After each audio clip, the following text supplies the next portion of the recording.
Hva som egentlig er grunnen til at vi ikke gikk med på det fremlagte resultatet, er det flere grunner til. Men det er 3 hovedgrunner som utpeker seg. Det første er jo da ramma. Ramma på oppgjøret var ikke god nok, sett i forhold til angivelige resultater som privat sektor vil oppnå.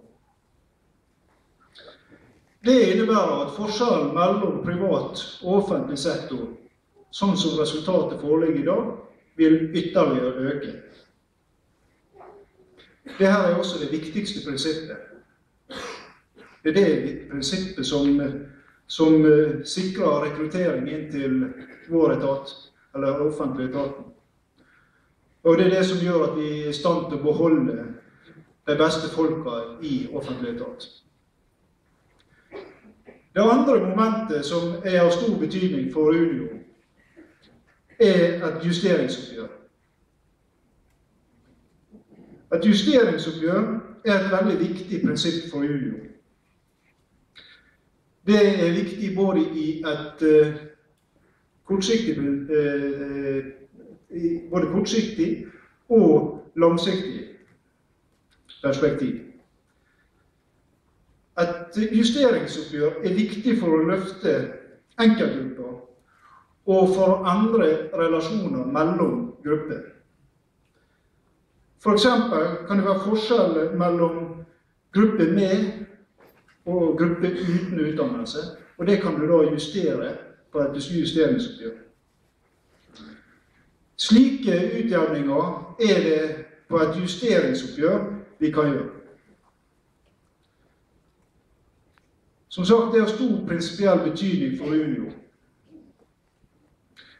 Og det er også klart at dersom Unio i år hadde akseptert et justeringsoppgjør, at de ikke hadde fått et justeringsoppgjør, hadde det blitt enda vanskeligere å få til det ved senere oppgjør.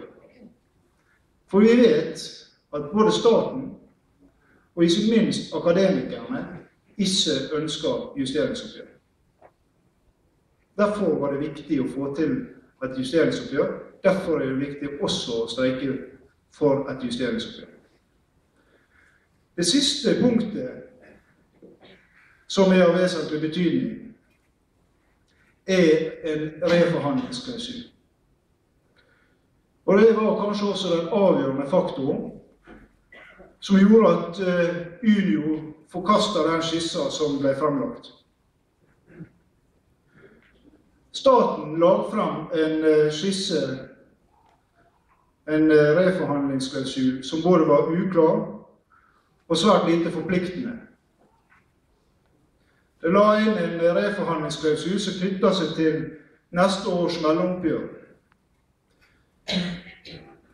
Det innebærer at staten med enkle grep kan ta ned et justeringsoppgjør og si det har lagt inn i forhold til en reforhandlingsklausul, og så vil vi komme hjem med 0. Altså vi vil ikke oppnå noe. Og det har vi også sett tidligere. Unio hadde et ønske om en reforhandlingsklausul som nettopp sikrer våre medlemmer en sikkerhet for å følge det utvidede frontfaget. Med en egen forhandling i forkant av neste års mellomoppgjør. Det ville jo da ikke staten.